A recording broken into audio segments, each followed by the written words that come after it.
Hell in Denver, a note to Blucifer and places people don't want to be, by Toby Rosewater.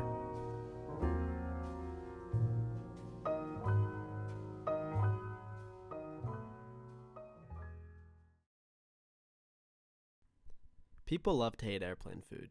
They love to laugh about how grotesque the chicken is, how oversalted and overseasoned it is, how it transforms the adult mouth, an experienced mouth, into a dissatisfied infant's tongue. Though, at least for me, the food only becomes unpleasant after the fact, like a smoker or porn addict remembering they have a family.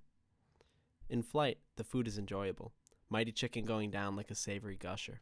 In deplaning, though, I gain perspective. I touch the dull leather headrest of countless tired seats, and I think. I imagine some food scientist dipping my helping of chicken into an obscene amount of seasoning, engineering a bird with so much spice that even a senseless and tired United passenger like me can experience a taste. The thinking not only makes me uncomfortable, but physically sick. Still, there is no winning, as bringing snacks onto the plane represents an equally awful alternative. It is a dreadful process that begins with a visit to one of those small corner stores nestled between a luxury jewelry boutique and a dining joint themed after Forrest Gump. There, recovering from an agent's dehumanizing rummage through my bag, I walk in and pass all the fluff thrown in my face, passing magazine headlines like green lights on a freeway. Megan was in love with William. Subtitle: College friends tell all. Next. Justin Bieber exclusive. Suicide watch. Still more. Taylor Shocker. Pregnant. Subtitle: Who's the dad? I pass racks on racks of Colleen Hoover books, followed by baseball caps, college merch, and finally, the head pillows. Only then, after the Odyssey, can I begin to select my snack. The options seem endless on sight, but that is precisely the problem. They will have my favorite snack. I will buy a bag that is far too large for one man, and I will eat it, airborne, with such certainty that I will write the sequence in the prophetic perfect tense. I will have bought the snack. I will have eaten it on the plane. I will have regretted it upon landing. The snack almost evolves into this other thing, like saying a word over and over to the point where the word morphs in your head, and you start picking up on phonic subtleties that you never even knew were there. The word becomes oversaturated, so different than the syllables you started saying that you question why the word sounded like it did in the first place. In the same way, my beloved Skittles morph into this acidic thing, so different from what I initially bought, that at a certain point I am so frustrated with the snack that I can no longer swallow it, and won't be able to for weeks. Thinking retroactively, I realize it is not the chicken, nor the Skittles that is causing my disdain, but the condition. The condition of flying thousands of feet, airborne, uncomfortable, breaking out, and entirely unspecial. The condition of being moved like ants by TSA agents who also don't want to be there, and the reality that I'm paying hundreds of dollars to be squished in a seat that I wouldn't embrace under almost any other condition. In other words, the food is the punchline of the journey, an easy target for me to project upon, when, in truth, it is the experience that fails. Now, I start with all this to ask how much I should really care about this experience. What could I do, if anything, to enhance it? Is the inevitable dread of something as homogenized and uncomfortable as air travel exactly that? Inevitable? In 1988, in an indirect answer to my question, Mayor Federico Peña established the Denver Public Art Program. Under the program, 1% of all funds designated for capital improvement projects were set aside, thereby funding the creation and integration of art into public infrastructure. The goal was to put sprawling art installations in mundane, everyday places to soothe some of the dread present in irking, ordinary areas. Today, the result is a city filled to the brim with lively artistic creations.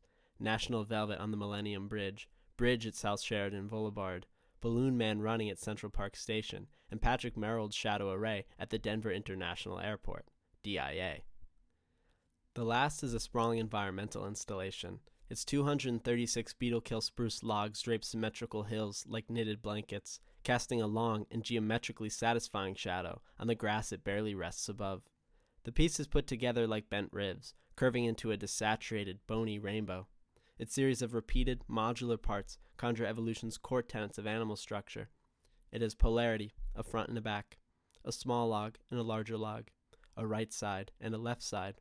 It is symmetry, identical and reverse sections on two sides split by a train track.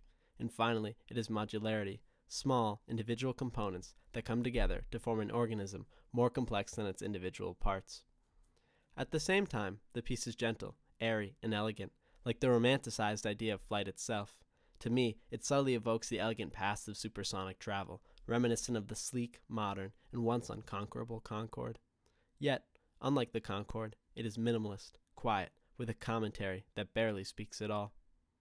In juxtaposition, just a few thousand feet away from Shadow Array, across some train tracks and a few grassy hills, stands another public work created for the DIA. With its fiery red eyes and imposingly large structure, it is a startling sight that brings a sense of unease to many. Standing in stark contrast to the delicate elegance of Shadow Array, there is something uneasy about the piece. The statue towers, a rearing blue Mustang, at over 32 feet. It is muscular, firm, jacked even, covered in gnarled purple veins grown like thick alien ivy.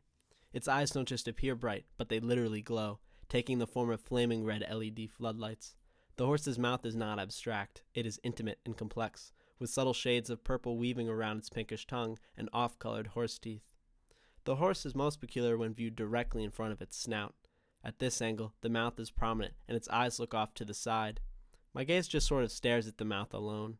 When I hone in, the mouth isn't so much a mouth anymore, but a blurred kind of asymmetric object that becomes more abstract the longer I stare. After the daydream, it's hard not to notice that, from straight on, the eyes appear like stout cylindrical light tubes of low quality. The kind you might see when you rip open one of those pulsing, light-up rainbow foam party sticks, given out only during the third hour of some dreadful wedding. Artist Luis Jimenez created the piece and gave it the name Blue Mustang, but is colloquially referred to as Blucifer, a name derived from Archangel Lucifer, who, in Christian mythology, rules the underworld. Yet, while Blucifer is certainly uneasy, hellish even, there's something odd and, well, distant about its placement. Blucifer sits alone in a grassy field, encircled by roadways. Nobody is allowed to walk around it, and its part of the airport is inaccessible. Even if one was daring enough to get close, they'd have to run across several lanes of busy airport traffic. So, for most, Blucifer is no more than a passing thought on the way to baggage claim, and, to me, the statue feels more like a service animal than a work of art. So, why is it there? Who put it there? And why, if it is simply an irreverent, distant statue, am I making it out as something uneasy?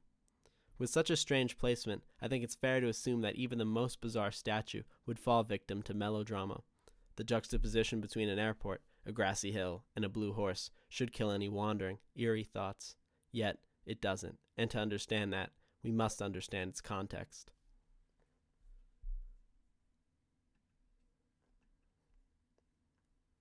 When finished in 1995, the DIA cost $4.8 billion, ultimately finishing $2 billion over budget.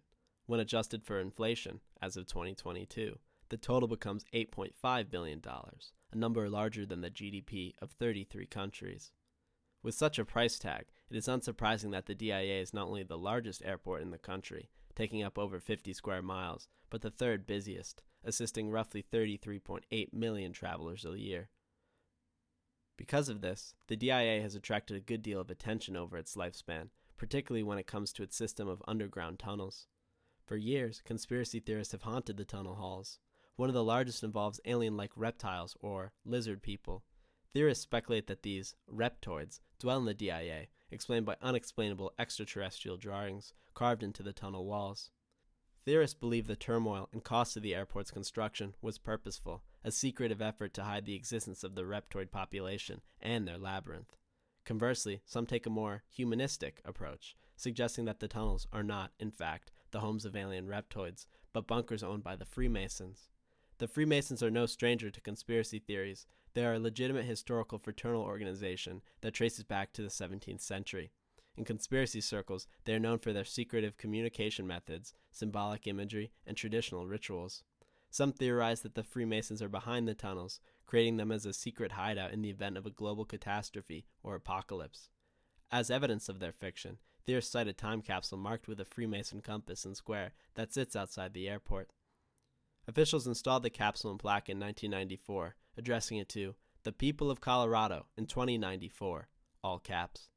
Many speculate about its contents, though, in reality, it is believed the time capsule simply contains casino tokens, a mayor's old pair of shoes, and a baseball from Coors Field. As for the emblem on the stone, public explanations rationalize the mark as simply indicating a local Masonic lodge's sponsorship. However, even as a rational viewer, I find one specific element of the capsule legitimately bizarre. On the bottom of the stone's face, midway through the sponsor list, a group called the New World Airport Commission stands out. The phrase New World conjures only bad imagery: Columbus slaughtering natives, the Third Reich's New Order, and a fictitious group called the New World Order, prominent in conspiracies.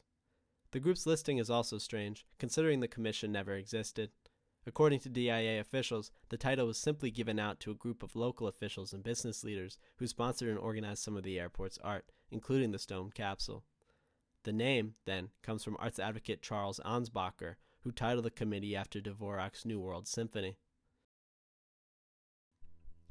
Still, the DIA's ungodly footprint raises some questions. What airport needs 50 square miles to operate when even busier airports like Dallas-Fort Worth, DFW, only needs 27? Furthermore, why does the DIA have 6 subterranean floors and countless miles of tunneling? The former is related to the structure's altitude. The DIA is 5,430 feet above sea level, whereas the DFW is only about 606 feet. As the scientifically inclined will point out, altitude has a noted effect on flying objects. I think back to the Coors baseball from earlier. Coors Field, home of the Major League Baseball team, the Colorado Rockies, sits at an altitude similar to that of the DIA, 5,200 feet. Baseballs hit at Coors Field travel notably farther than those smacked at other stadiums. In the StatCast era of baseball, up until 2024, only 3 balls have achieved the monumental distance of 500 feet or more. Astoundingly, while there are 30 MLB stadiums, Coors has been the location for 2 of the 3 500-foot moonshots. I recall C.J. Cron's blast, watching an average hitter swing with the force of God, spectating aghast onlookers as the ball soared into the night, dimming as it faded like a tiny star sailing across the horizon. The divine scene is explained by varying densities in the atmosphere. At higher altitudes, the air is thin and sparse, causing less drag and friction. This allows objects to travel greater distances than at lower altitudes with dense, thick air. Because of this, with no force dragging the ball down, baseballs race out of Coors. This is also why airplanes operating at the DIA need more runway space. In the most basic sense, thin air is slippery, and planes require more ground to catch it. This is true both ways. If a plane is departing, generating lift is harder. If a plane is arriving, generating drag is harder. As a result, the DIA is sprawling not only because it's busy, but also because its context requires such a scale. Conversely, there is a less naturalistic explanation for the underground portion of this scale. The tunnels were built for 2 main reasons. 1, to connect disparate terminals, and 2, to store an automated baggage handling system. Unfortunately, after years of tinkering, the system proved dysfunctional and was abandoned in 2008. Nowadays, luggage is moved manually by handlers in golf carts. The machine's demise was sad, but inevitable. The original system was hopelessly complex. To be successful, it had to move over 60,000 bags a day, shuttling them across 21 miles of conveyor belt and track. Keeping the system organized and autonomous involved barcodes and radio that were frequently misread, leading to countless rotting piles of luggage lost in the basement. Moreover, for the system to work properly, it required seamless integration with other systems, such as the departure schedule and arrival timetable. This, it certainly was not. The system repeatedly failed to cope with basic procedures, even a flight delay, leading to baggage hell for passengers and handlers alike. When it did work, the system was often overloaded, especially during peak travel times, leading to jams akin to a broken copy machine. For these reasons, the system was abandoned, while its excess tunneling remained. In my view, even though the tunneling and size of the DIA are explainable and the theories are false, the truth is fascinating in its own way. The strength of a narrative is in its intricate details. It's these details that create our world, form our characters, and ultimately define our theme. The simple existence of the airport's scale, its artistic idiosyncrasies, and the fascinating facts that explain everything create what is essentially a breeding ground for theme and story. It is easy to imagine the mind of a creative traveler, alone in the DIA, conjuring theories and twiddling his thumbs to both the pain of his own boredom and the glorious details of his surroundings. The DIA only partly explains Blucifer's uneasiness, why the statue is the figurehead of all this lore, the equine guardian of Denver's third circle of hell. In turn, to comprehend fully, we must look inward. Officials commissioned Blucifer in 1992, hiring Chinacano artist Luis Jimenez. Jimenez was 52, an accomplished older gentleman with gray, fraying hair. He was a husband and a father of 3. He often donned a tan cargo shirt with blue jeans and, by all accounts, was an ambitious and loving person. Jimenez was the son of 2 immigrants. He grew up in El Paso, around craftspeople. His father operated a neon sign shop, his grandfather was a Finnish carpenter, and his uncle was an expert metal sculptor. His father's business saw decent success, gaining notoriety for handcrafted signs called spectaculars. At just 6 years old, Jimenez started working for his father, helping him pour concrete into molds for 3-dimensional signs.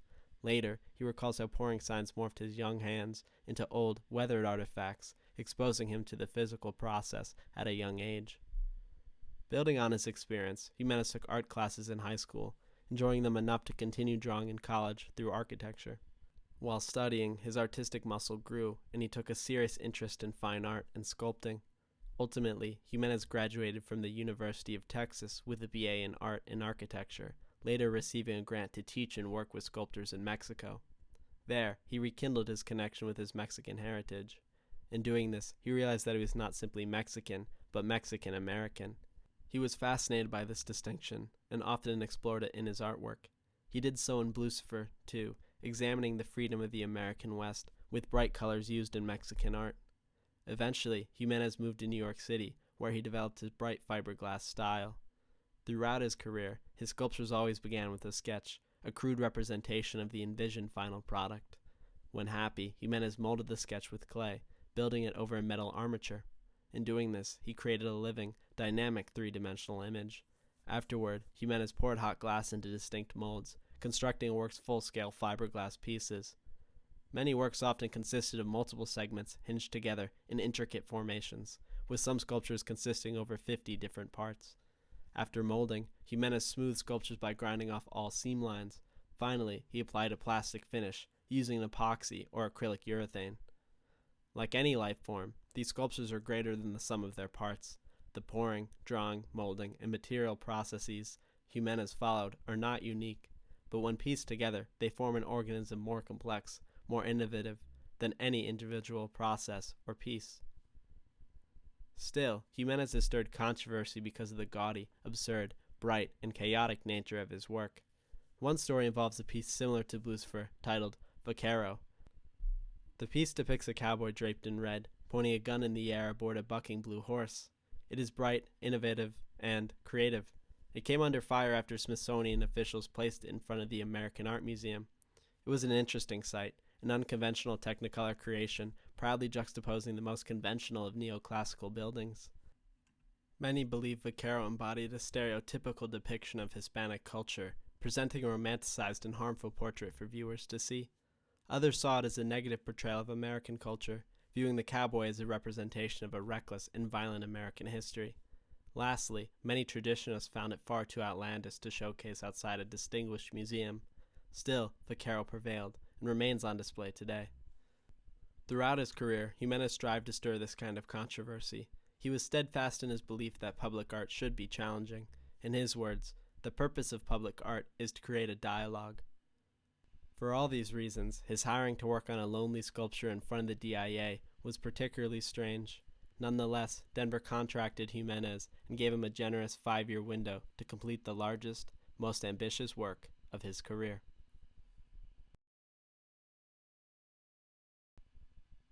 However, Jimenez did not finish within the 5 years assigned to him. Instead, the piece took well over a decade.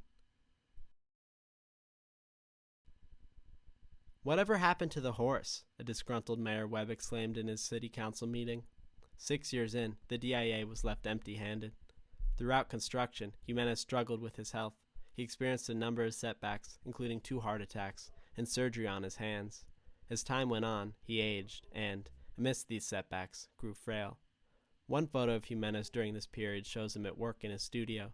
He leans on a stepladder, donning a cozy black sweater and his usual pair of blue jeans. Behind him is a medium, roughly 6-foot model of Blucifer, and then behind that stands an unfinished, full-sized Blucifer. It looms like Moby Dick over Captain Ahab, eclipsing Jimenez. To me, the photo shows Blucifer's scale in a way that others just can't. Jimenez looks frail. His body doesn't hug the sides of his sweater. Instead, the sweater flops like a coat resting on a doorknob. Jimenez doesn't smile. Instead, he is blank. His lips rest, and he stares. Unfortunately, since Jimenez was partially paid up front, Denver officials took exception to Blucifer's exceedingly long construction time. Eventually, they turned the whole thing into a large, legal dispute, suing Jimenez and forcing him to continue working past the turn of the new millennia.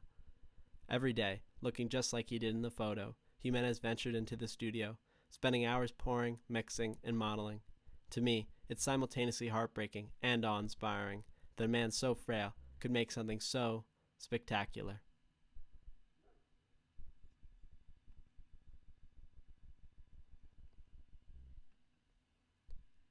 By June 13th, 2006, Blucifer was close to completion. The 65-year-old Jimenez had overcome his health problems and was working away in his studio, putting Blucifer together piece by piece.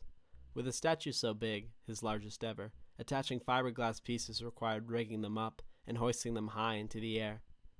On the 13th, Jimenez lifted one of these pieces. However, as he hoisted, in a moment of cruel tragedy, the massive piece tumbled from the heavens, the pulley system disengaged, and the mold smashed directly into his leg.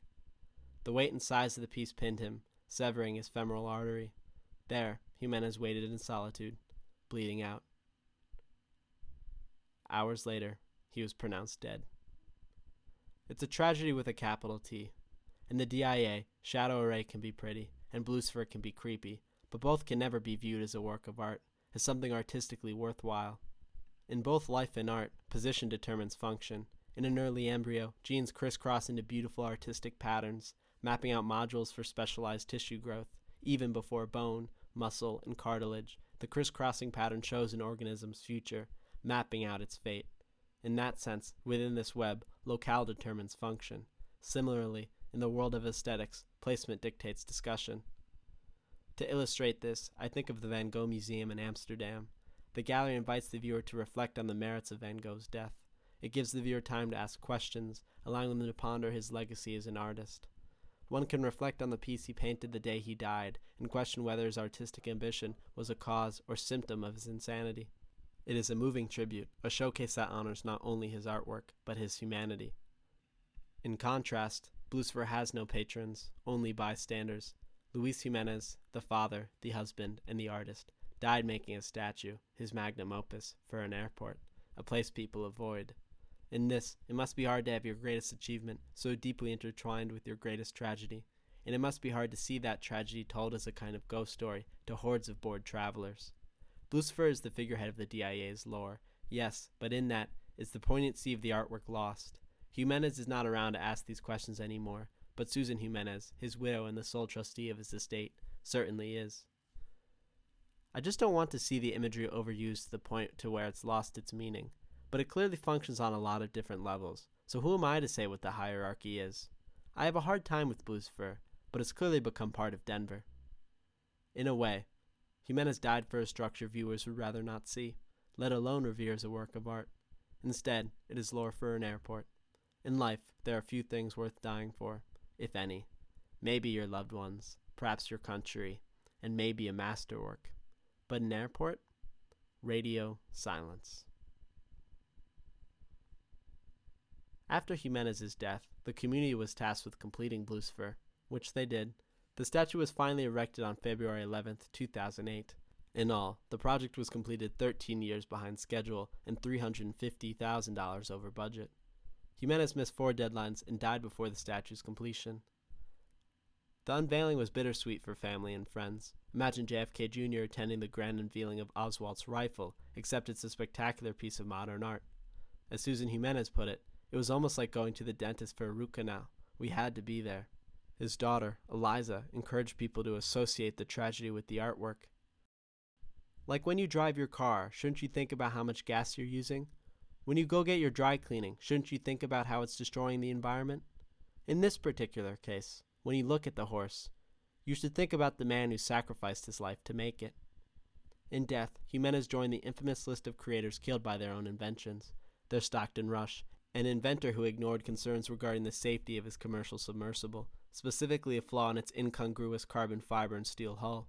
He never listened, and, under the pressure of the deep sea, the vehicle imploded, leading to the lonely death of himself and his passengers.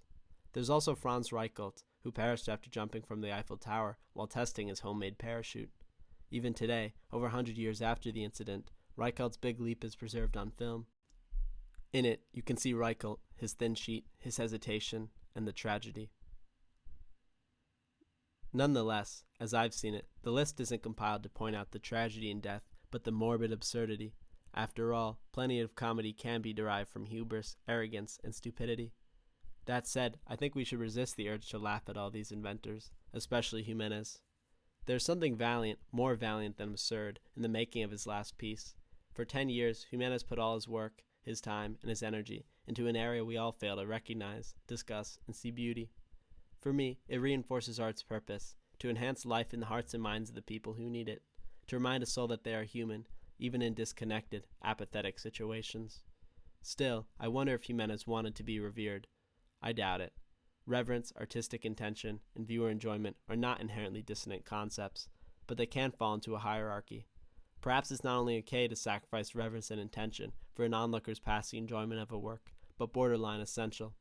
Perhaps the only thing that matters is that somebody, somewhere, takes an interest in what I'm doing, regardless if they stick around to think about it. So, while the 32-foot fiberglass stallion may fail to garner reverence, it has certainly not failed to introduce a kind of intrigue and, within that, a kind of beauty in a desolate place. I think that is the lesson I've learned in all this. Even when I'm frustrated by my condition, perhaps I should still analyze, still comprehend, because maybe, right under my nose, there is a story that deserves recognition. Structure determines function. With that said, I know it is easy to operate in an art museum. It is easy to analyze, view, discuss, and revere. Conversely, I know it is hard in a terminal. As such, in a world ripe with challenges, perhaps a little discomfort, a little difficulty, offers infinitely more to gain. After all, if the DIA really is hell, and I am the sinner trapped staring into its eternal flame, then man, has God been kind to me.